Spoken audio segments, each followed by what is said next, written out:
Hi, from the 2012 Calgary Comic and Entertainment Expo, you're watching Between the Pages.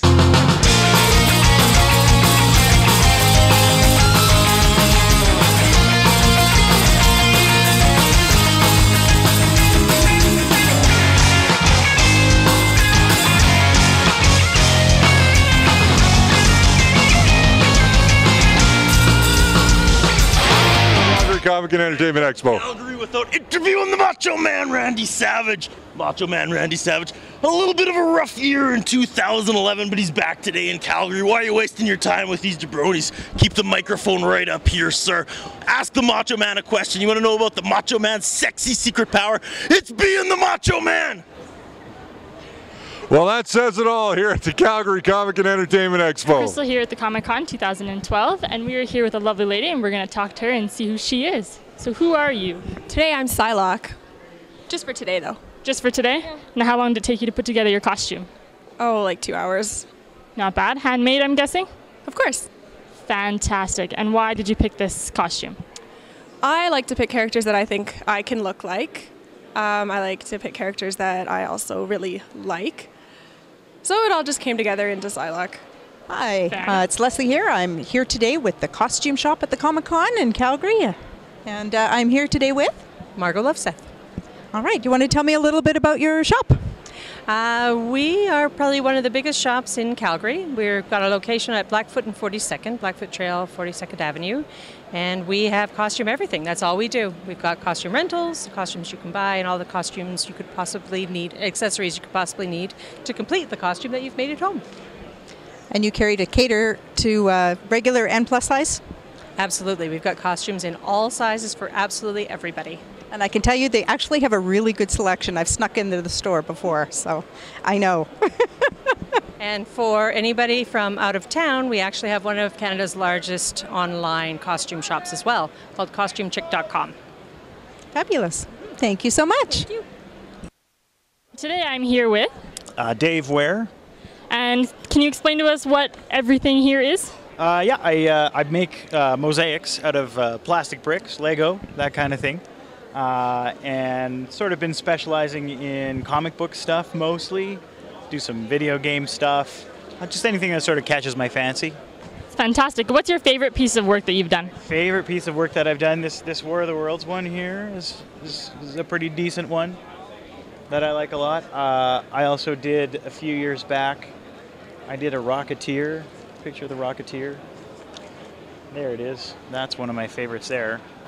And how long on average does it take you to do? It's probably about 40 or 50 hours to finish one piece. But you know, it's fun. So you get a lot out of it. It's interesting. This one I did over here of Adam Baldwin. I put it up on Twitter, and within about 10 minutes, he got back to me, and he really liked it. He thought it was pretty cool, and so. I'm here with the lovely and talented Fiona Staples, who's got some brand new material out on the shelves. Why don't you tell us about that, Fiona? Well, this is my new book, Saga. It's an ongoing series from Image Comics, a sci-fi fantasy that I'm illustrating, written by Brian K. Vaughan. Wow, Brian K. Vaughan. So you guys are quite the dynamo together. I think it's a pretty great collaboration. We're having a lot of fun, and I'm really enjoying the story. And how long is this the saga supposed to run? Indefinitely. Basically as long as we can do it for. Well, I know we just reviewed it on the show, so we all liked it around the table. Hoping to get you a little more press for it. I really enjoyed the story. I thought it was quite interesting. Now, how did you get hooked up to do this particular series? I just got an email from Brian one day, completely out of the blue, asking me if I wanted to do a new sci-fi fantasy series. Excellent. And I got to say, I love your artwork and I love the writing in this story. Now, what's on the shelf next for Fiona Staples? More Saga? Just more Saga, that's it, eh? Yeah, this is basically a full-time job for me. All right. Well, Fiona, I want to thank you very much for being on Between the Pages once again. And now, Fiona, for all those who don't know, was our very first interview when we were still the Splash Page. Yeah, that's right. I didn't know I was your first interview. But you were, and we loved you. We're hoping you're going to come back. Yeah, all anytime. Right, so I'm here in the Mad Sheep Productions booth, and we are talking to Dan Lenfest Jamieson and Callan Lovestrom. And you guys have a online comic book or a printed comic book? We do it all. That's correct. Yeah. All right, so tell us what the comic book's about.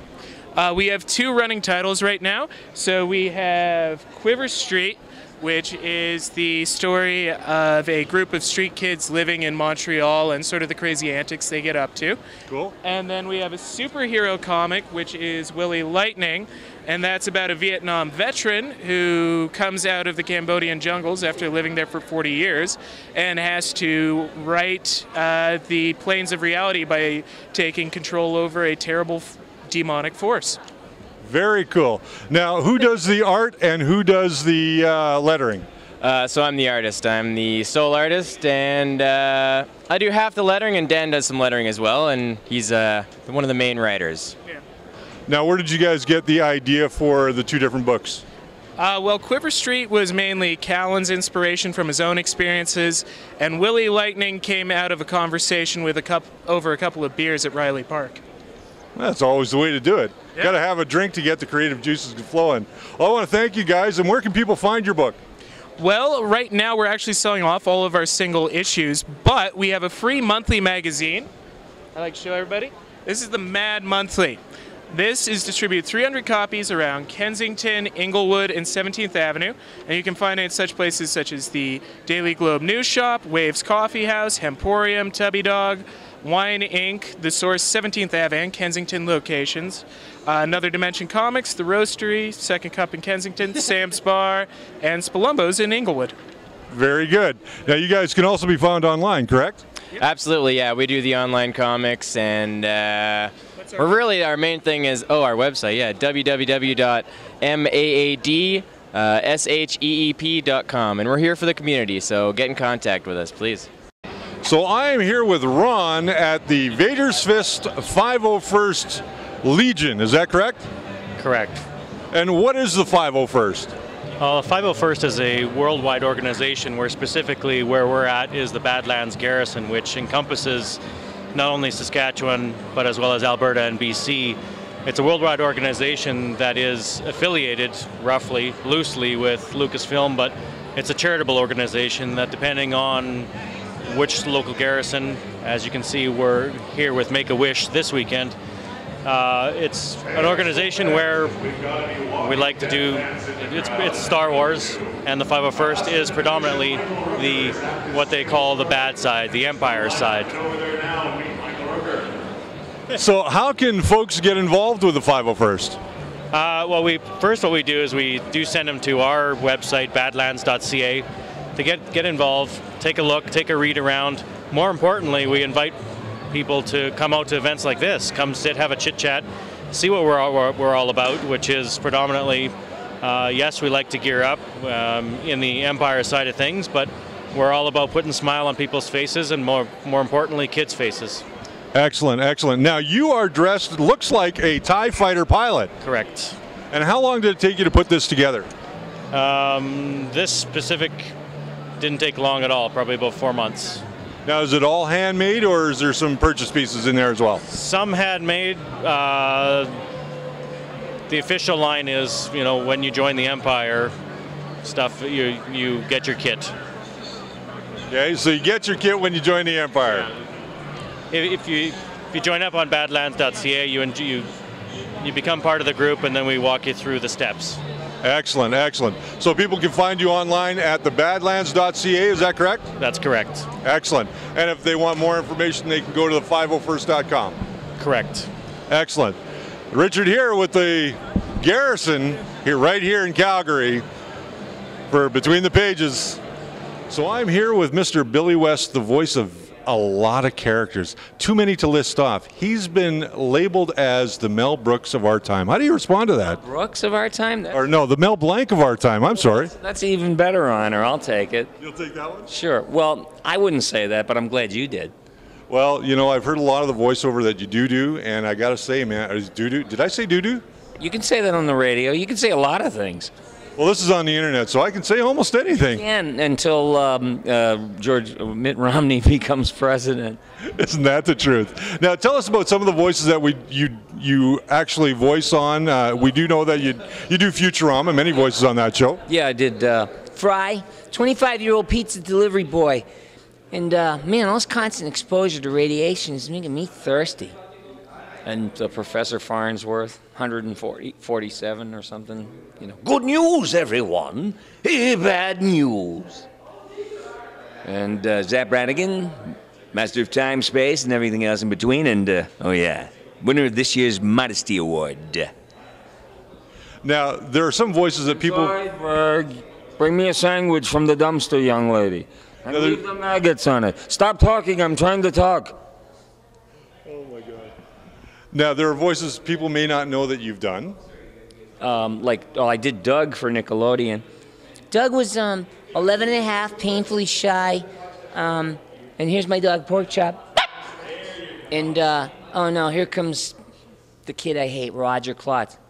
Hey, funny, it's election year. Vote for this. How do you follow that up? I can't even follow that up. I'm a freak. That's okay. I was a freak too because I was 6'2" at 14. Oh wow! I wish I was. You know, I'll lend you my height for your voice. No, I was the one they'd circle the wagons around because I was sensitive and I was artistic. I was a geek. If you want to know the truth, I took up guitar and sang and played in bands and stuff. Suddenly, that was cool. That made you cool. Excellent, excellent. Now, this is your first time in Calgary, correct? It is. I've never been to Calgary before. And how do you enjoy the con that we've got going on this year? I love it. I'd love to see the city, but it's so busy here that it's mind-blowing. And I don't think I'll have any time to sneak away. Well, we hope that you get a chance to tour the wonderful city here in Calgary. I'm hoping I can do that. Now, where are the nightclubs? Just up the street. Yeah. Are they topless or bottomless? Or? I think they're mostly topless. So if it was topless and bottomless, it would be invisible. You'd be right about that. Or pulled. Yeah, of course. See, in Canada, we can go topless and bottomless. Oh, good. Billy, I have something to show you. Hey guys, today I'm here with Raven, Female Flash, Black Canary. So how long did it take you guys to make your costumes?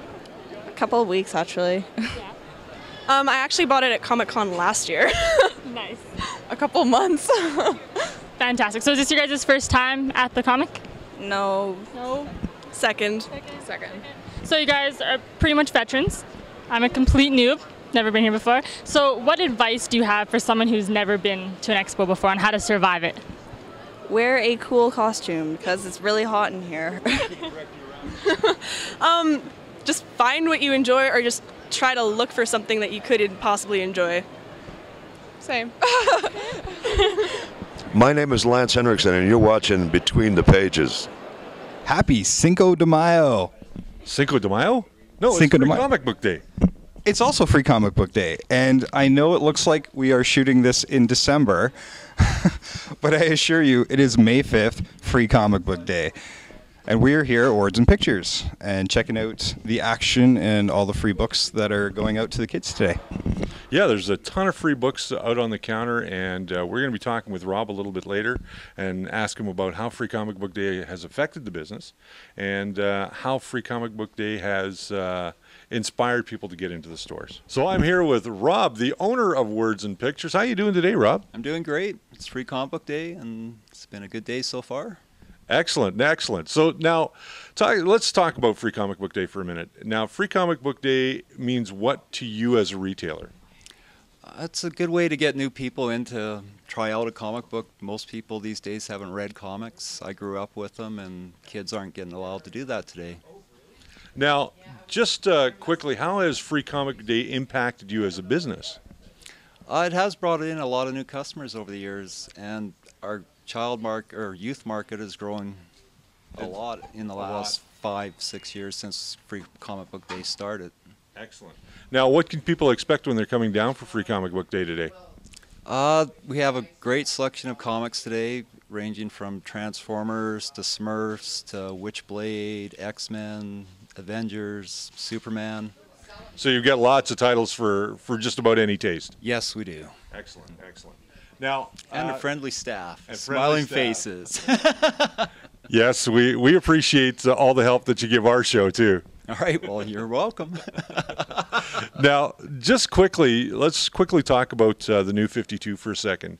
How has that impacted your regular DC customers?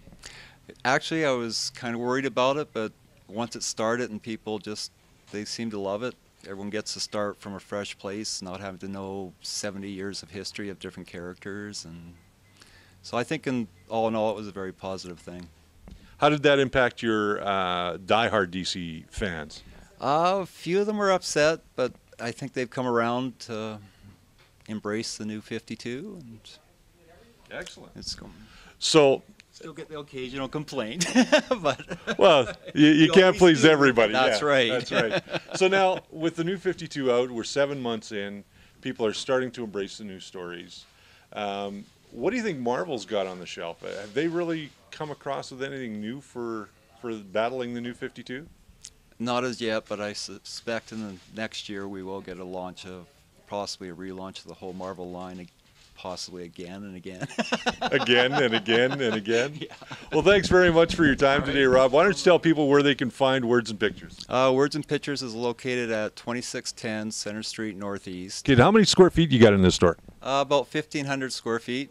And if you haven't been down to Words and Pictures, I recommend that you come down. They've got a great selection of back issues if you're looking for something to complete your collection. If they don't have it, they can find it, right, Rob? Yes, they can, and we'll be happy to order anything that we can get for you. Excellent. So there you go. Come on down to Words and Pictures, Free Comic Book Day. We've had a great time down here, and we're going to continue to give you more coverage from Free Comic Book Day as well. And we will see you between the pages. I see you have, what do you have here? Ghostbusters? Yeah. You like Ghostbusters? Yeah. What did you pick up for Free Comic Book Day? Well, we went to Red Skull. We have this. We went to Red Skull and we came to Words and Pictures, right? Yeah. And I got an alien blaster. Water blaster. Very cool. Yeah. So Transformers, you're a big Transformers fan? Yeah, I think so. You're looking forward to reading these? Yeah. Well, thanks for being with us. Yeah. Say thank you. Thank you so much. Now, what's your favorite show? Oh, what's my favorite show? What's my favorite? You can say The Big Bang Theory. And your favorite podcast? Well, Between the Pages. Between the Pages. Okay, so we're back here at Free Comic Book Day. What's your name? Dustin. Steven. And what did you guys pick up for Free Comic Book Day today? Fantastic Four and X-Men. You want to show them? What about yourself? I've got the 12-set adventure of Batman for free and Wizard. And see, these are actually comic books that are given out for free that weren't actually produced for Free Comic Book Day. These are other giveaways that the store is doing, which is fantastic. So you guys enjoying yourself? Yeah, it's awesome. What do you guys like best about Free Comic Book Day? Free comics. It's like Christmas. Yeah. Absolutely. So I'm back here at Red Skull Comics with Kelly, the owner of the shop. And how's Free Comic Book Day going for you? Free Comic Book Day is turning out to be fantastic for us so far. We've had a lot of people come in, and we have Carrie Nora doing a signing here for us. How has Free Comic Book Day changed the face of comics for retailers like yourself? Well, it's made an awareness for people to come in and see what's going on in the comic shops of North America and worldwide right now. And I think it's always good to make sure that comic books are in the mindset of people, and that they can come to the comic book shop and ask questions or find out new product or what's going on and what's the latest news.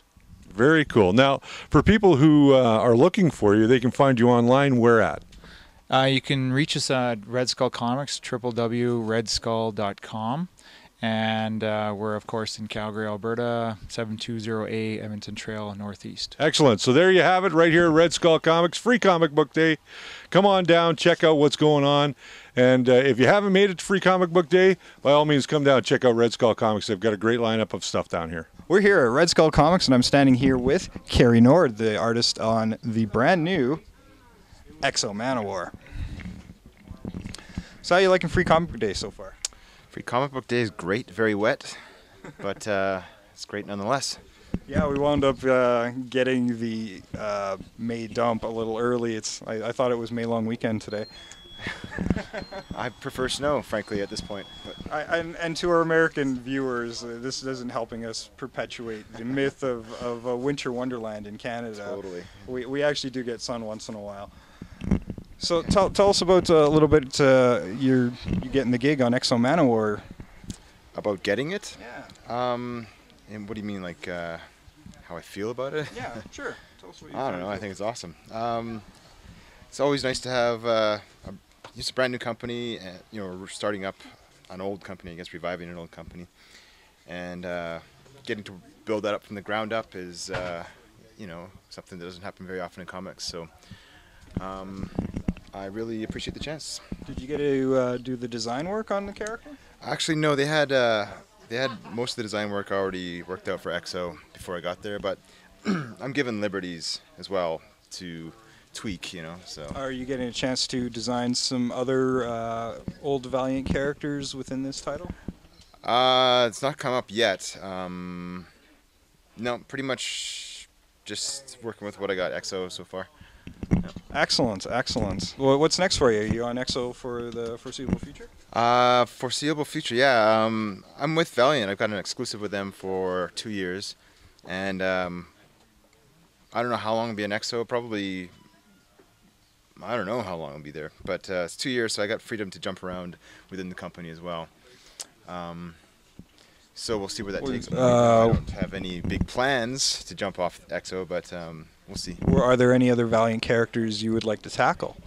I don't really know. I don't. It's funny. I've never really read a Valiant issue or comic before, none of the old stuff. So I'm coming in with completely fresh perspective and fresh eyes. So. Oh, excellent! No bias, which is a good thing. Trust me. So I'm back here at Red Skull Comics with ladies who love comics. Tell us a little bit about yourselves and what comics you picked up today. Today I picked up The Bad Medicine, and I've been picking up many. This is the 5th store that we've been to today. So you're scouring the city for free comics. Pretty much. Uh-huh. And you, young lady? Yeah, we've been picking up, Avengers, Batman, whatever is here, and it's awesome. Now, what are your favorite comics? I'm a big fan of Invincible Iron Man and Amazing Spider-Man, for sure. And Scott Snyder's Batman has been awesome. Very cool. How about you? I'm the recent join. They picked me up at the last store. I just joined them. I'm all about the Lady Death, all about Purgatory, X-Men, all that. Grew up with them. Yep. So anything to do with death you're into? Totally. And completely. She doesn't look goth. Now, how about you, young lady? The ones that I'm reading right now, or that I'm looking forward to the most, are Saga and Peter Panzerfaust. Yeah, I'm really enjoying the independent comics, so I've been scouring through these for a couple of the extras and the Avengers. She's trying to pick while being interviewed. So I'm here at Red Skull Comics with Chris, Kate, Lily, Aurora. And you guys all came down for Free Comic Book Day, correct? Oh, yeah. And what comics did you guys pick up? I got an Adventure Time one, I know that, and a Zombie Kid. And how about you? I got a Lady Death and a World of Aspen. And you, young lady? I got an Adventure Time and Top Shelves one. Very cool. And now, what about you, big guy? I see you got one from Kerry Nord. Oh, yeah, I gotta come down and check out the Man of War. And he signed that one for you, didn't he? Yes, he did. Excellent. Now, you guys come down to Free Comic Book Day every year, and what does it mean to you? Well, it's, from what I recall, in the original thing was literacy, to get kids out there to read and expand their imaginations and, promote free comics. I mean, always got to give it up to the brothers. That's for sure. That's for sure. Now, you ladies, you've got all the new comics in your bags, and you're all ready to go home. Do you find reading comic books is better than reading traditional novels? That's a hard question. I love reading novels because I can just imagine what everything looks like, but then comic books are like, you don't need to. Look at how I imagine it. And then it's an amazing perspective difference if you were to read it from an actual book to a comic. Excellent. So there you have it. Free Comic Book Day down here at Red Skull Comics. For Free Comic Book Day and Words and Pictures, I'm Richard and I'm Jason Bishop. You're watching Between the Pages.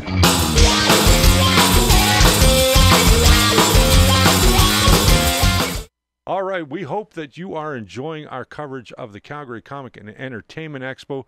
With me back here in the studio, as always, is my inimitable co-host who's not sure if the world should still be black and white or filled with Kirby dots. Mr. Jason Bishop. How are you, Jason? I'm in full color, thank you. You are in full color today. CMYK, baby.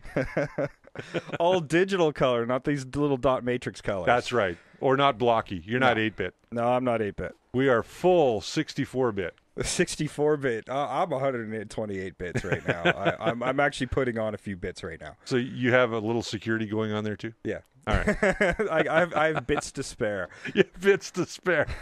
So we've got we're going to do our coverage here of the comics that we chose to review from Free Comic Book Day, which That's just correct. happened.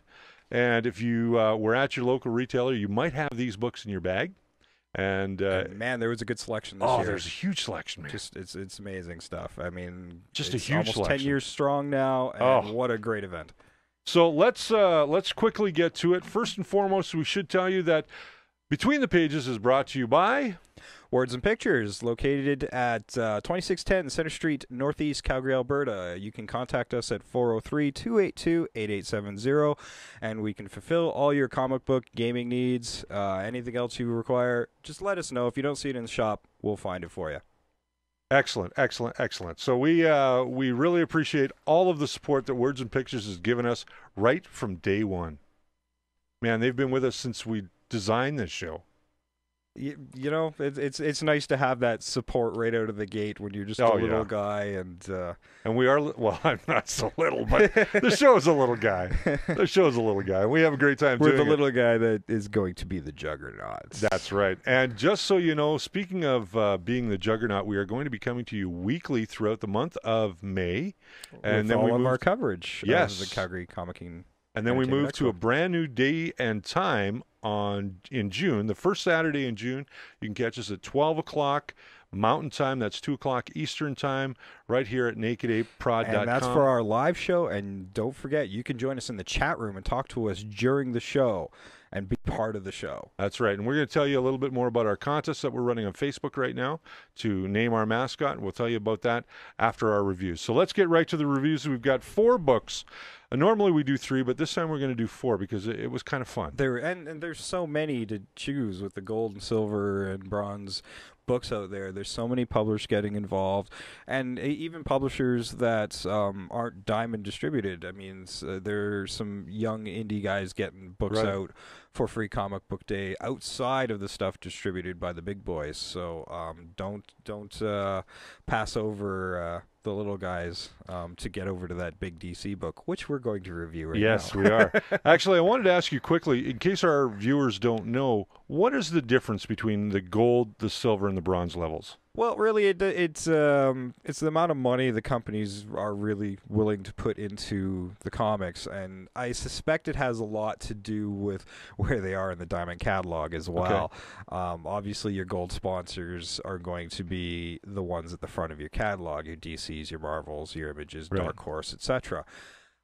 And then there's other ones that are more reprint or sample books. They tend to be in your silver and bronze categories, and then the bronze ones tend to be the little indie guys that just don't have the same amount of money to put into these products. Okay, cool. But there's lots of great stuff. Oh, there's tons of great stuff. So we are actually going to start with a gold title. That's right. And that is from DC Comics, The New 52 #1. And this is a brand new story. There's a couple of things at the back that preview some of the new books launching this month. In fact, we had 4 of them just launched this week. Wow. We're going to talk a little bit about that. We'll talk about those at the end. But this is a brand new story, mainly centering around Pandora and teasing something to come, most likely in Justice League, but something called the Trinity War. Yeah, that looks like it's going to be a really good story. Yeah. But this book is actually brought to us by a huge talent line. We've got Oh, Jeff Johns, Jim Lee, Ivan Reese. Sorry for butchering your name. Gene Ha, Kenneth Rockefort, Scott Williams, Joe Procato. Man, what a lineup! Yeah. I mean, it's like a who's who of who's hot at DC right now. Yeah, it's And amazing. It's when you go through this book, it's actually, despite all the artists on this book, it flows pretty seamlessly. Like you're going from Jim Lee Arts or to It does. I noticed that. Prado to whatever, but it's not jarring at all. And you would think that might be a bit disruptive to have so many artists. Sure. But I think DC's gotten really good at that. From when they did their big 52 weekly books, 52 Yeah. and the countdown to Final Crisis. So Right. they're no strangers to putting multiple people on a book to get something out on time. Exactly. And this doesn't suffer for it at all. In fact, there's a beautiful 4-page spread right in the smack dab in the middle of this Beautiful thing by poster. James Lee. Yeah. I mean, you can pull that right up, put it up on your wall, away you go. Yeah, absolutely. And I'm And, sure a bunch of kids are going to do that. I have no doubt. Yeah, We're going to try It's and get gorgeous. one to show you. I'm not sure if we've got one, but we did preview it at an earlier show. we did. actually. Yeah, we did. What I wanted to say about, I mean, this was a really cool spin on the Pandora's box story. Yes. And we kind of get a little, and this is almost a spoiler, but we kind of get a little taste of who Pandora might really be. That's right. And she is part of a trinity of sin. That's right. And we see something goes back to the formation of this brand new universe. We see an old character drastically changed, and I Right. think in a new and interesting way. I kind of like where they're going with this, and I can't wait to see him turn up. Yeah, me too. We're not going to tell you who those, because we don't want to spoil it That's for you. right. If you haven't read the book and you didn't get it on Free Comic Book Day, phone every shop in your local town, city, see if they got some country, left. and see if you can get a copy. Because, man, I was so stoked by this book. I thought it was a really good story. I actually want to now subscribe to it so I can find out what's going on in the... Now, this kind of was a bit of a backup in a Justice League book with Pandora and the Phantom Stranger. So I don't think I'm spoiling anything to say that Phantom Stranger is in this book, and there are some insights into the character that we never get. They never tell us a damn thing about that guy. No. So there's some really interesting stuff there. I am really looking forward to whatever this Trinity War happens to be. I mean, when you think Trinity, you think Batman, Superman, Wonder Woman, but Absolutely. this is a whole new Trinity we're talking about. And Right. I can't wait to see this cosmic level stuff start playing out. Now, we also get an immediate sense of where the story might be going. I mean, it leads us right into the last page, and I'm not going to spoil the last page for you, but at the last page, it kind of goes slam right into the door, and it's like, if you don't get the next issue, you're lost. That's kind of the way I felt. Yeah, and we're not sure where that's going to pick up again. So Almost like serialized TV. Yeah. That last page, it does just smack you in the face, and I'm going to tell you right now, that last page is that 4-page spread we talked about. That's right. And there is brother against brother here is the best I can talk about it. It's there's characters we've yet to see turn up in the new 52, and some different lineups of familiar characters. So it's going to be very interesting to see how this all plays out.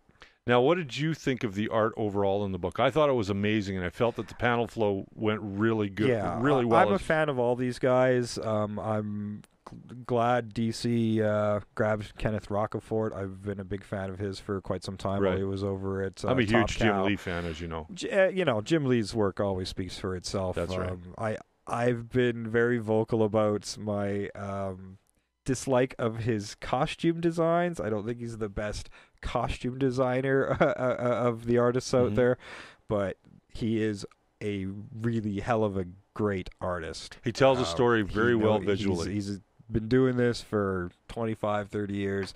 The guy knows he's a veteran of his craft, and he hasn't lost a step.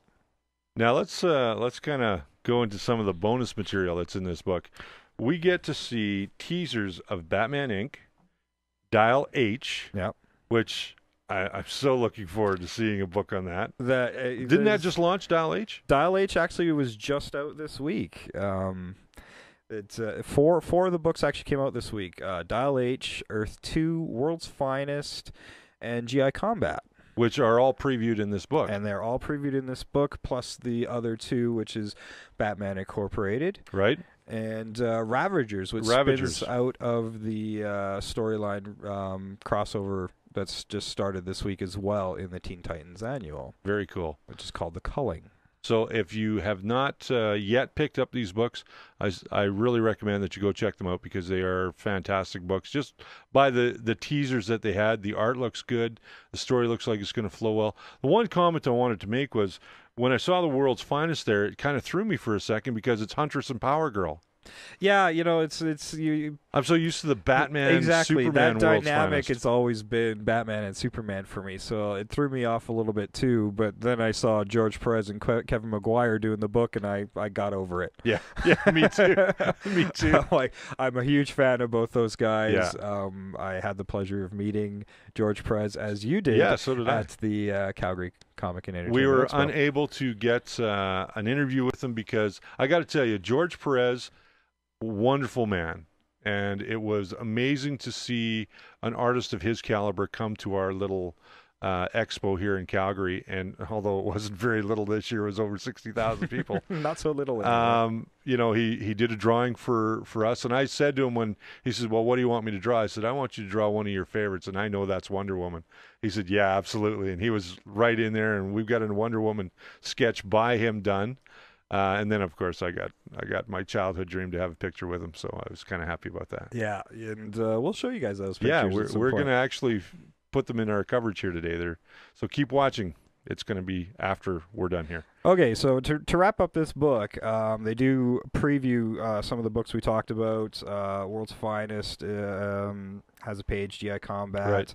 Batman Incorporated's returning to pick up where it left off with Grant Morrison. I don't know if this is actually going to be a continuing book or not. It sounded like Grant Morrison's plan was for another 14 issues, so Right. I don't know if it's going to carry off with another writer or what, but I guess we'll find out a year The news from now. sites are saying that it's still going to go on, so I'm looking to see more. I mean, if they're going to do just a one-shot, that wouldn't pay to put it in the back. Characters like Batman need more titles. Yeah. So, how many titles has he got now? I got to tell you right now, I haven't read Dial H yet. I'm really looking forward to this one just for this character that's in this preview book. Yeah, Chimney me too. Boy. Yeah, looks awesome. It kind of looks like a dark version of The Mask.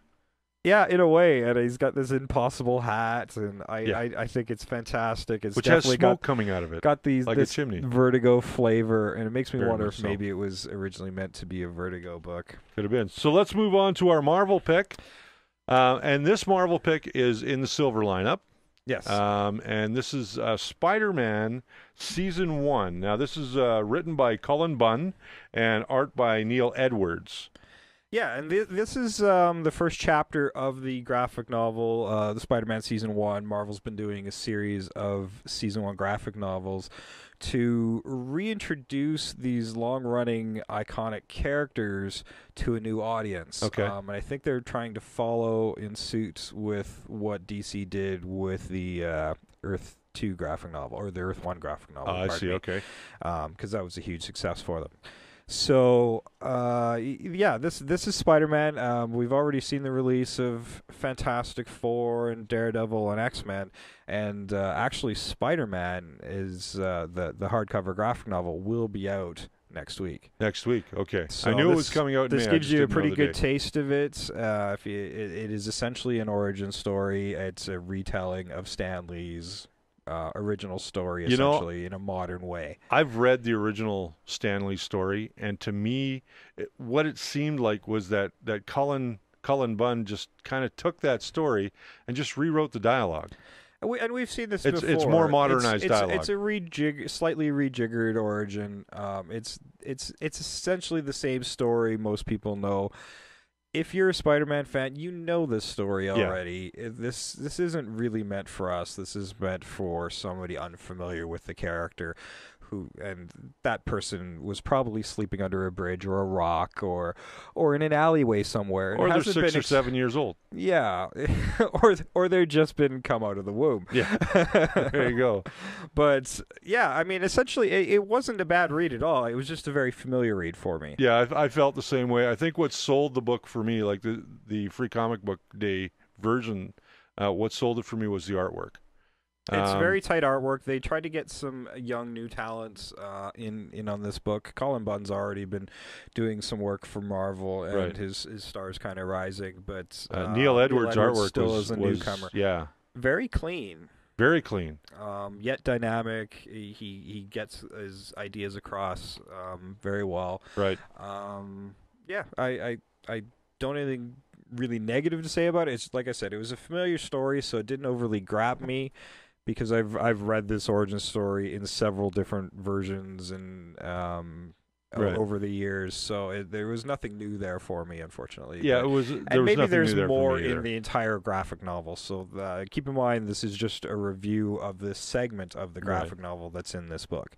We may at a later date have a look at it, and we may come back to it. But And I do know with these hardcover graphic novels, they have this kind of origin, new season 1 story, and it also comes with a reprint of one of the new most recent issues, or something that's Right. introductory to the character of where they are now. I will say, I'm going to let go of a spoiler here, that if you do read the Free Comic Book Day version and you pick it up, there is a little bit in there about the Vulture, and as we know, you and I, the Vulture doesn't come into the Spider-Man storyline until later on, after he's been Spider-Man for a while, and he's already in the book as a villain. Yeah, they're planting the seeds of these characters already before he becomes Spider-Man, which is kind of interesting, which makes me kind of want to take a look at the graphic novel as a whole and see where that goes. Okay, so there you have it, Spider-Man, the New 52. Those are our Marvel and Wild Card picks. Now we're going to get into something a little fun for kids. And if you didn't get this book, you don't know what you're missing. If you are a Charles Schulz fan, there is actually substantially thick book that's out there. It actually is double-sided. On one side, it's Peanuts. And the other side is Adventure Time. Adventure Time with coming Finn from, and Jake. Boom Studios, Right. through their Kaboom line, their kids line. And they've had really good luck with their kids line. They had the pleasure of being able to do some of the Disney properties Right. prior to Marvel getting purchased, Snapping them up, yeah. So sadly, they had a short but wonderful stint with those characters, and then they realized that there's a really good kid market out there that is still relatively untapped. So they've been trying to find other good kid-friendly properties Sure. they can develop some of their own, as well as grab some iconic licensing, and it doesn't get more iconic than Peanuts. No, that's for sure. You know what I found about the Peanuts portion of this book was that it actually took me back to my childhood, because, I mean, I was a big Peanuts fan when I was a kid, and Charles Schulz, the stories, whether they be now or 40 years ago, They're very timeless. They are very, very timeless, and I really enjoyed them. Yeah, and I mean, this is I've actually read most of this material before. For me, this was mostly reprint material Right. from the Peanut Zero book. That said, there's nothing wrong with reprint. I mean, this stuff has some of Charles Schulz's original strips in there, as well as some original new content, and that original new content looks very much like Charles Schulz's style. Oh, very in much so. tone and presentation. That's right, I agree. Yeah. And this is actually a gold book. And it's in the gold lineup, so there's another gold title for today. Yeah. And then on the other side, we have the Adventure Time with Finn and Jake. I think this is going to be a great read for kids. Yeah. Mom and dad can sit down and read some of these stories to the kids, and there's bacon and eggs and yeah. I got to tell you, I've never seen the animated series. We did get an interview with DiMaggio, John DiMaggio, who is the voice of one of these characters. Yes. I think the dog guy. I think he's Jake. the voice of Jake. Yeah. But yeah, I'm completely unfamiliar with this property. I enjoyed the lead story, but I got to admit at times I didn't really get it. And maybe it's something that references either the new series by Boom or the television show, but I think this is something the kids will probably get.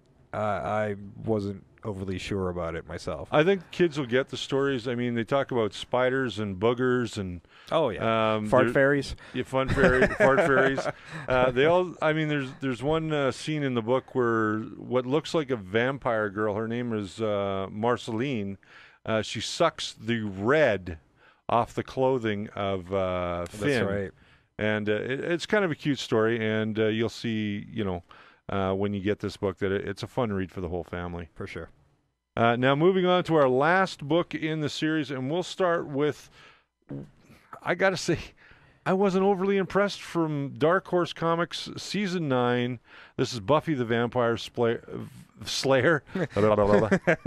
Buffy the Vampire Slayer in Space. No One Can Hear You Slay is the title of this book.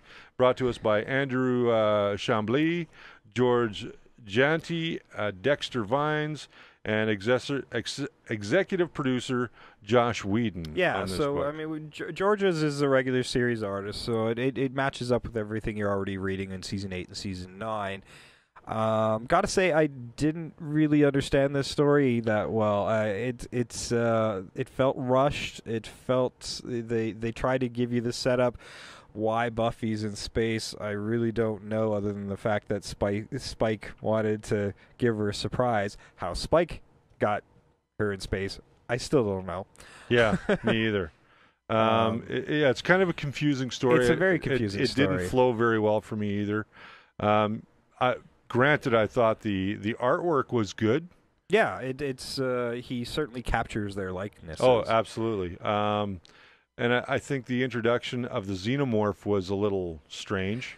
Yeah, considering all this lead up to this character, I mean, they don't even give a full shot of it, and the way Buffy comes out on top made zero sense to me at all. Yeah, me either. I'm making me wonder if maybe this is a portion of a bigger story that I'm just not unaware of. Could very well be. Right at the back of that, backing that story up, is a very short piece and preview of Alabaster Wolves, which I got to admit kind of grabbed me. Yeah, it kind of grabbed me too. I like think the part artwork. 1 is actually going to be in the other Dark Horse book, the Star Wars Serenity book. Okay. It's actually part 2 of the Alabaster Wolves story. Yes, it is. But it stands alone just fine, and it's actually caught my attention. I probably would have just completely passed over that book if otherwise. So it's like 2-3 pages for Alabaster Wolves. I think the series is actually going to be worth checking out. It looks like this I kind of feel the same. Buffy fantasy thing going on there. I'd like to see a little bit more of it, and before I actually make a full determination of it's whether certainly I like it or hard not. to make a judgment on 3 pages. Exactly. But there was enough in those 3 pages that I want to check out more. Now, if you are an Archie Comics fan, the other side of this book is put out again by Dark Horse Comics, and it's The Guild. And if you're not familiar with The Guild, all you got to do is Google it. It is The Guild with Felicia Day and the rest of the cast. They were here last year at the Calgary Comic and Entertainment Expo. I felt, the cover art on this is great. I think they capture the likeness of the characters in a very Mad Magazine kind of style. Yeah, and that cover is beautifully painted by Adam Rex. Yes. Who's an artist I'm really unfamiliar with, but it's just actually really cool. The story inside, however, really looks like this could have been a parody in Mad Magazine. Yeah, it's a much more cartoony look. Your Archie comment isn't far off. No, Jonathan Case does the artwork in this book.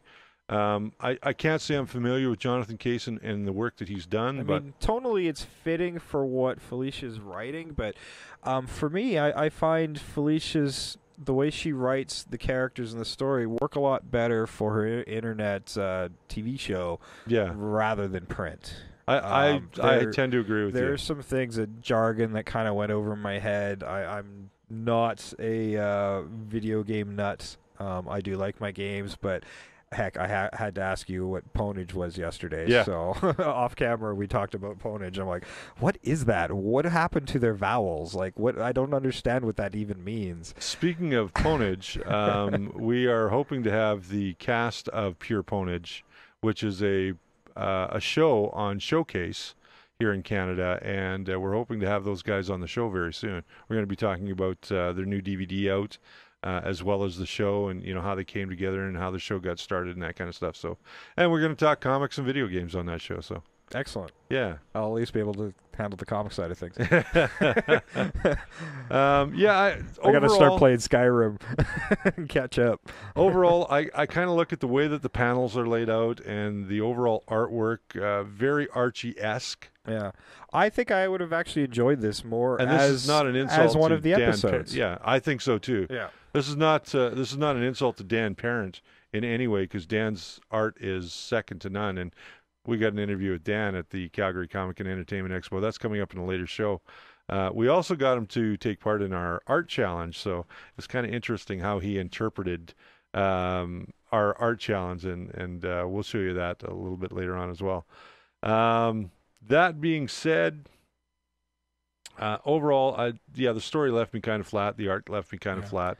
This is not my kind of book. We actually showed Dan's Parent already. Yeah, we did. In the last episode. Last episode, we showed his drawing Wolverine and hockey, his interpretation. That's right, getting the puck to the head and swearing in that Archie manner. In an Archie manner. And a very Archie-esque kind of look to Wolverine. I liked it, and it kind of reminded me of the really obscure Archie versus Punisher book.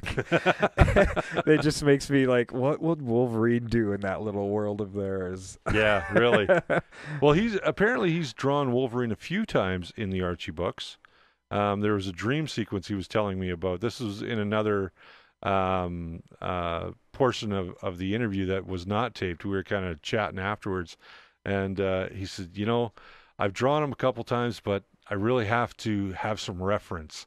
He said, do you mind if I look up a picture? I said, no, go ahead, man. So he got out his little iPhone, and he pulled up a picture of Hugh Jackman as Wolverine, and that's how he did the sketch, and that's what he started with as a reference.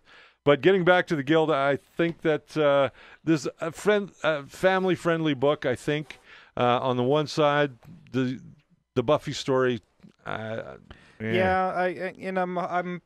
not high on my list. It wasn't great for me either, I have to admit. But there is another Dark Horse offering as well, being one of the big guys, one of the gold preview guys. They have 2 books, much like DC has 2 books. Marvel has 2 books.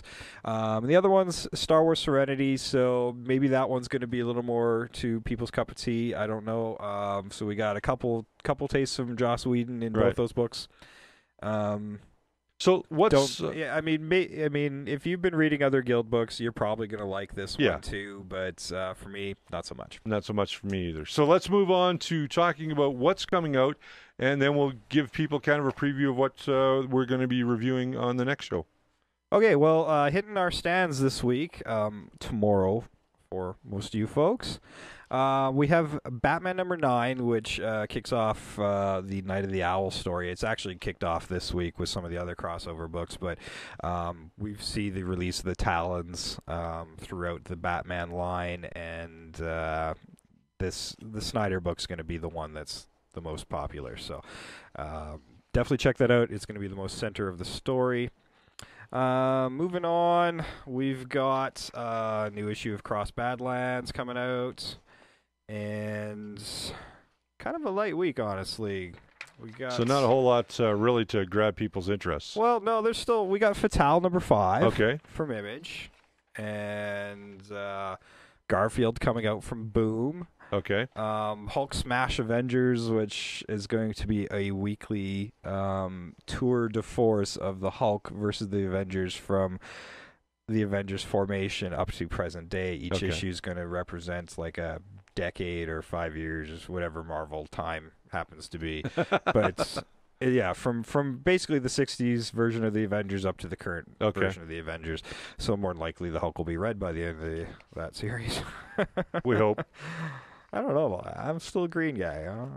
I like the Green Hulk. I mean, I like the Green Hulk too, but you can only tell the same story so many times. I suppose, and Hulk's always been one of those characters that's been tough to present, and I like what Jason Aaron's doing on this, but at the same time, you know, I wonder if Peter David has more stories to tell with the character. He I did hope it for so. 12 years, but I just loved what he did with that character, and he was like the perfect voice for me on that book. Vertigo's releasing a one-shot called Mystery in Space. It's more of a anthology type story. Okay. And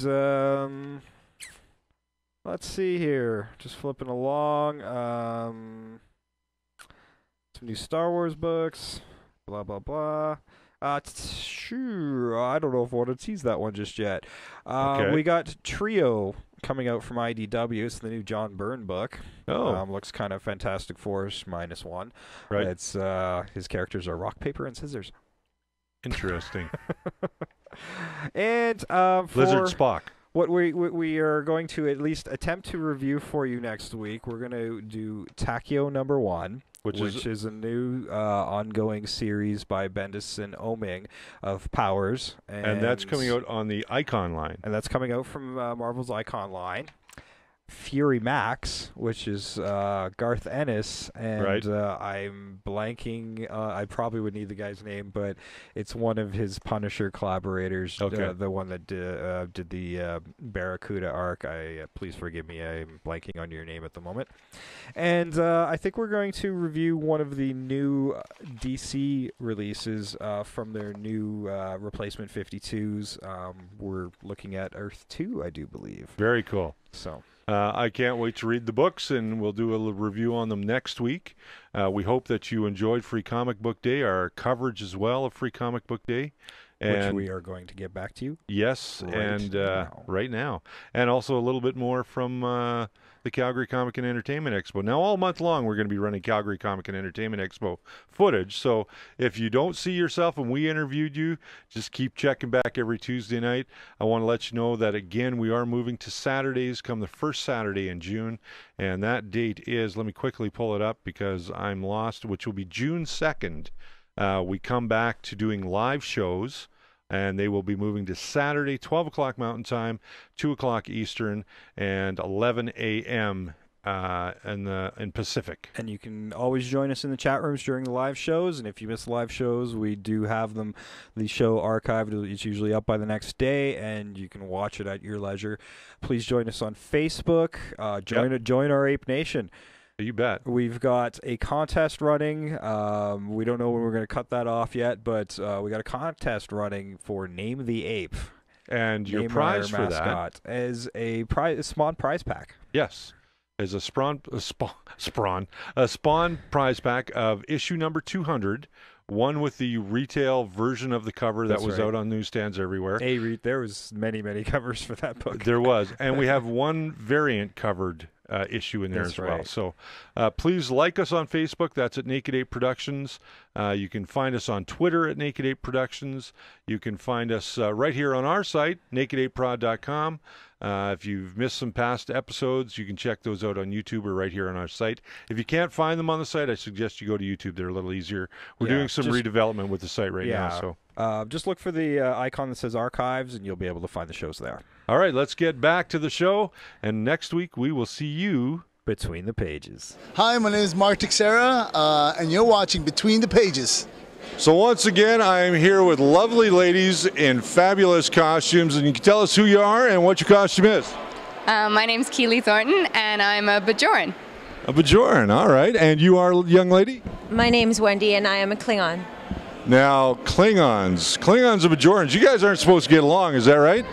Not really.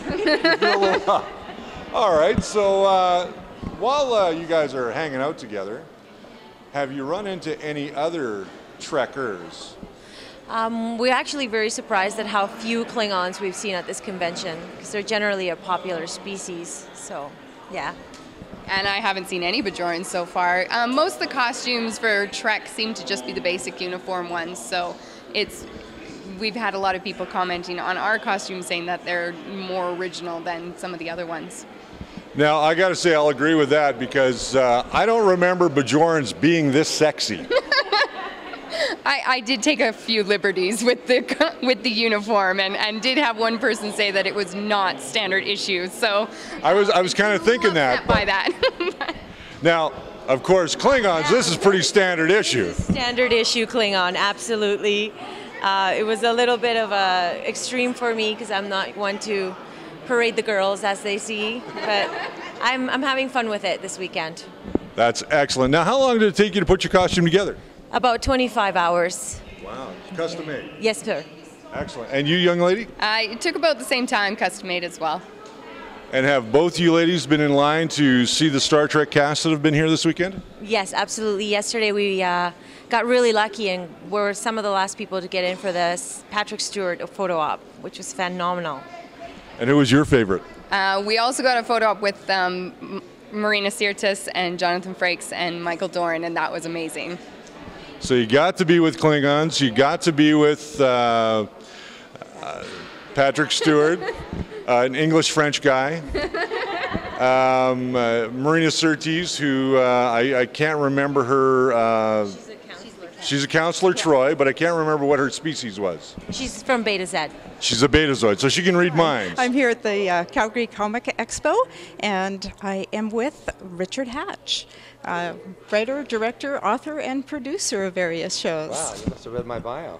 Good for you. Well, I've been a fan of yours for many, many years. Oh, so he was on the original Battlestar Galactica as Apollo, and was on as the last one. I think most of our fans would know you as Tom Zarek. Right, absolutely. So I understand that you are doing, is it White Wings? You're working on that, or is that still in I'm production? doing so many things. I mean, actors, you either sit there waiting for the phone to ring, and in my case, I've been in the business for 40 years or so, and so you get to a point where you've done so many roles, so many parts, so much stuff that you want to do things that you haven't done. You want to be challenged. You want to stretch out and use your creativity in more ways. And you get tired of just sitting there and waiting for an audition. And the crazy audition, situation is, you could give a great reading and not get the role. You could be reading most of the time for parts you don't want to do. So it's really nice to just work on writing, developing stories, which is something I love doing anyway. And then just developing stories, finding ways to put it together, directing, teaching, lecturing. I go to colleges, universities. I like using all my different abilities. It's much more fun for me to be engaged in doing something creative than sitting at home, waiting for Godot. And more than that, I want to be part of stories and projects that mean something, that communicate, that have something to say, and obviously entertain people, because if it's just mindless fluff, I mean, fine, we all need that once in a while, but as an actor, your proudest moments come when you're part of something that touches people's hearts. Oh, and definitely. lifts people up, and Battlestar was one of those projects that did that for me. I'm developing another thing called Magellan, which is this big epic sci-fi fantasy series that I've been working on for the past several years, and I'm putting together a wonderful movie called Don't Let the Sun Catch You Crying. And this White Wings is a 20s kind of period piece dealing with a woman who was really trying to, exert her sense of freedom and her ability to stand on her own 2 feet in an era when women were really still very subservient. And this woman asked me to direct it, and that's been a wonderful opportunity. We filmed it in Logan, Utah, and again, I do so many different things, and we have a reality show called Who the Frack. I'm hosting a adventure to the Mayan Riviera. Every year I do some event, and I teach my seminars, workshops. I do not only acting workshops and filmmaking workshops, but I also do kind of Tony Robbins life workshops, because there's so many gifted people who are hanging back, blocked from going out there and really doing what they want to do in life. And sometimes it just takes an insight, support, that little extra shove, to get somebody to go after something that they want to do but have been afraid to do. And so I love seeing the light turn on in people's eyes. I love watching an audience blown away by a performance you did, or a movie you were in, or a story that you told. So I mean, that's what I live for. I mean, that's my greatest joy. Do you do stage work as well, or? I act on stage, but I haven't done that for quite a while. I've been too busy, like I said, writing, directing, producing, developing things, teaching and lecturing. I haven't really taken the time to go into a rehearsal period. If it was the right play, again, it comes down to really playing a role that would just, I could really bite my teeth into. Again, for me, I think because at heart I'm a teacher, I want it to be about something that communicates something of value. That's all. Well, I just wanted to say I went to one of your workshops down in California at one of the Whole Life Expos. Oh, right. And Wow. it changed my life. Another era. Yeah, it changed my life. Right. So Thank I you. wanted to say thank you for that. Thank you. You're more than welcome. Thank you. So, yeah. So I guess. So anything say we else? all. Yeah. So say we all. So I'm here with Christian from the heroesofthenorth.com. Can you tell us what Heroes of the North is, Christian? Yes, Heroes of the North is like a 20-episode live-action web series about Canadian superheroes, but it's also a transmedia story. That means that we have part of the story is told through comic books, and part of it is told through characters' diaries, tech sheets, and the video episodes themselves. But it's also like you can just watch the video and you have a full story. Just read the comics, you have a full story. But if you check out everything, you have a bigger picture if you want. So it's like having a DVD extra. Yeah, but it's beyond DVD because it's also other mediums like a comic or so. Yeah, like you can call it like that, but it goes a bit beyond that. So in a way, it's called transmedia because the story is depicted through different medias. All right. So how did you come up with the Heroes of the North? Oh my God, we've been producing B-movies for the DVD market for like 20 years now, and we're doing sci-fi, action stuff, and we've been trying to do a superhero movie since 1992, a Canadian superhero movie. It's been very difficult to finance here in Canada. And a couple of years ago, we decided, well, now the technology is good enough, the cost, like to make a low-budget Canadian superhero movie, so we do it ourselves and throw it on the web. And once we start shooting the show, so it would be cool to make a comic book, it'd be cool to do this and that. And then we decided, well, we can actually use that in our storytelling. So the project organically evolved from there. Oh, excellent. So where can people find your comic now, as well as some of the other extras that you have? Everything can be found on the websites at www.heroesofthenorth.com, but also the comic books are printed through Ardent Entertainment, which is an American publisher of comics. They do Flash Gordon and all the stuff. And through Diamond, you can order it from your comic book store, or favorite comic book store. Like the next one is coming out in July. It's going to be an 80-page comic, but you can also read them online for free, digitally on the screen. Now, for those people who can't find the episodes online, is there a DVD available? The DVD will be available as soon as we finish the run of the episode. There's 2 episodes left, and the DVD will be available at the end of May of this year, 2012. And this would be essentially season 1. Are you going into doing another series of episodes? Yes, we're actually getting ready to shoot season 2 this summer, and that will launch again in the fall of 2012. Now, do you have any room for a fat superhero? Aging, kind of balding? Everything is possible. You just need to find an angle for it. See, look, fat guys like me can be superheroes too. So who have we got in the booth with you today? We have Ornette, who's one of our villains, and we have 8-Ball, who's one of our heroes. And this has got to be our hero behind us. Yes, he is. And there's Hornet. She's just getting some pictures taken. Yes, of course. Hornet is she runs a company called Medusa Industries, which is a cover for a terrorist organization, and she's kind of the PDG of that place. But she's also an assassin by night, and she does a lot of mayhem for our heroes. Okay. And 8-Ball is like a more vigilante character. He was recruited by the government, a bit like against his will, and he's also a protector of NDG, which is a place in Montreal, a quartier in Montreal is really hot sometimes, like a lot of criminality and stuff. He's kind of its protector. He comes from there and he takes care of his people there. But he also works as a team in the team unit with the rest of the heroes. Now, I would assume most of your production is filmed in Montreal, correct? Most of it is filmed in Montreal, but since we travel a lot with the conventions, we usually shoot background plays and stuff. Like this first time we were in Calgary, for example, we're getting some stuff in, and there'll be a Calgary episode in season 2. Excellent. Well, we look forward to seeing it online and in stores very soon. So I'm here in the Paragon of Design booth with Amy, who is showing off this wonderful artwork and jewelry. Tell us a little bit about what you have here today. Well, we do all the metal work and the leather work throughout the booth, and we do a lot of one-of-a-kind items and limited edition pieces. Wow. Now, do you make all these here locally? Are you from town, or? We're actually from Edmonton, but we do 3 or 4 shows in Calgary a year. Wow, so people can find you where? On our website or different craft shows and art shows around town. And what's your website address? www.podbyskrotsky.com. There you go, byskrotsky.com. See right there. Now you've got some wonderful pieces here. Everything from earrings to rings to, what else have you got here? Cufflinks for an old guy like me? We have little tiny dragon cufflinks. Oh, those are cool. And then little Egyptian lion cufflinks. And then we do a lot of shield pendants and like a lot of historical based pieces. Very nice work. So I am here with Andrew Foley, writer extraordinaire. How you doing today, Andrew? So far so good, but it's early. I'm sure I can mess it up. Now, is this your first time to Calgary? No. I've been at almost all of them so far, but this one is a new experience for sure. Awesome. Now, Andrew, you've written some great novels and some great graphic novels as well with some very talented artists. Can you tell us a little bit about that?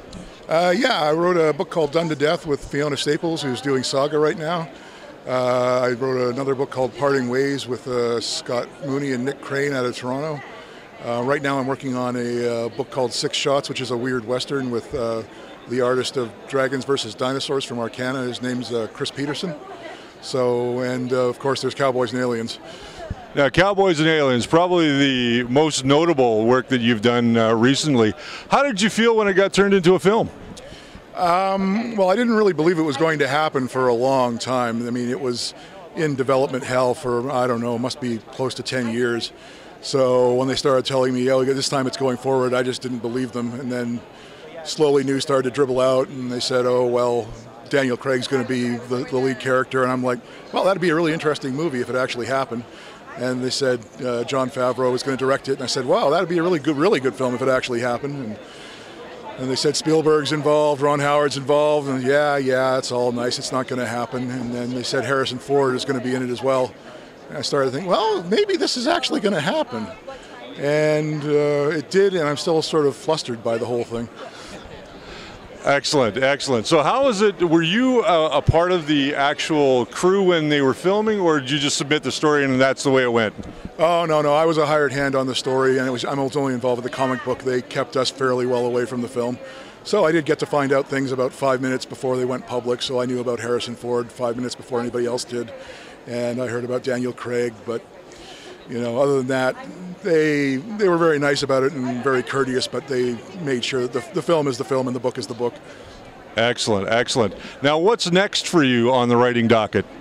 Well, like I said, I've got that Six Shots with Chris Peterson. I'm also working on a book called Fools and Madmen with Daniel Schneider out of Edmonton. And so we're working on getting those ready to show. And on top of that, I've got a bunch of stuff. Cowboys and Aliens opened a lot of doors for me in Hollywood.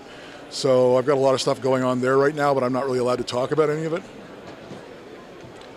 So I'm here with the lovely Danica once again at her booth here at the Calgary Comic and Entertainment Expo. Tell us a little bit about your booth and who you're with. Hi, this is our steampunk booth, and I'm here with my fiance, Keith Hahn. Hi there, how you doing? I'm not doing too bad. Keith, how's it been here for you at the Calgary Comic and Entertainment Expo? It's been crazy. I mean, the crowds have been enormous. The response has been really good. Been very happy. Now, you did see what Danica was wandering around in yesterday, did you not? Yeah, I did. And she's your fiance, correct? Yes. And you let her out of the booth like that? I don't own her. She gets to do what she wants. And besides, it sells. It does sell, that's for sure. Now, tell us a little bit about some of the things that you're offering here on your table with the steampunk theme. Well, I mean, I'm going to let Dominica describe the watches. That's her forte. Certainly. What we have here are mechanical pocket watches. They are wind-up, so they are a steampunk staple, if you will. And right beside me, what we have is some parasols, so the lace parasols. We had more colors. They're all gone. We also have the lace bands, of course. And as we move further down the table, we have some of the beautiful hand-machined and handcrafted rosewood boxes, and of course the brass nautical instruments and telescopes. But I'll let Keith speak more to those, because as you move down the table, we specialize more and more. Very good. So let's go talk to Keith a little bit about the sextant and the telescopes and some of the other items that you have on the table. Well, yeah, it's brass, mostly a lot of old navigation instruments. People love the look of brass and wood and leather, and really that's one of the big appeals of steampunk is the old materials and the quality craftsmanship. It looks beautiful. It shines up. I mean, this one is a display item. It's been pawed over heavily, but it's a gorgeous piece. This is a sextant. About, I think, 1752 they started using these, and this is basically your navigation on the high seas. You plot, line up with the horizon and take your bearing, and that would get you where you got to go. Excellent, excellent. Now we've got some other stuff as we move down the table here. We've got some skeleton keys. I think my grandmother had some of those. Well, they're all individually hand machined, but unfortunately that also means they're pretty much guaranteed to never fit in a lock, ever. But it's basically a nice hunk of solid brass. And again, it's a lot of the steampunk is the aesthetics too. I mean, does it look good? First and foremost, it doesn't have to be functional. Some people are more insistent on the functional. Others less so. I'm here with Carl from the Alberta College of Art and Design, better known as ACAD. How are you today, Carl? Not too bad, thank you, and welcome to the con. Thank you very much. This is our first time here. Well, I'm a veteran of the con, but it's our first time as Naked Ape and Between the Pages. Can you tell us a little bit about ACAD and what people can expect when they're looking into an art and design program? Certainly. It's a small college. We're roughly at 1,200 students, which are full-time equivalencies, but we do offer extended studies programs as well for students that are interested in sort of testing the waters before they commit to becoming a full-time student as well. So we have a degree, a bachelor degree in both fine art and design. In the design program we have 4 streams of specialization, which is graphic design, illustration, character design, and advertising. And typically the students that are going into the different disciplines will specialize usually in certain programs in their second year and some in their third year, depending on if it's a fine art or a design discipline. Now, through the college, can they also go for a master's degree? We're in the process of getting a Master's of Craft, and that's just presently in the works, so we're hopefully implementing that in the next couple of years. So yes, to move on to a Master's program, we're in that stage of developing that. So something definitely to look forward to. Absolutely. Now, when you have students coming into the courses, are you teaching them traditional pencil and pen designs, or are you going straight to digital? There's an emphasis in the foundation year of using traditional mediums. There's drawing, there's painting, there's design. Typically it's the second year that the students access the computer, so there is that sort of bridge between both traditional and digital, which is typically what happens in the industry in terms of design practice. So yes, there's an emphasis typically in the first year of traditional stuff, and then as they move into it, then they expand into different, like I said, different disciplines, but also different applications of that knowledge base into digital and multimedia. And what has been the success rate of your students in finding employment after leaving college?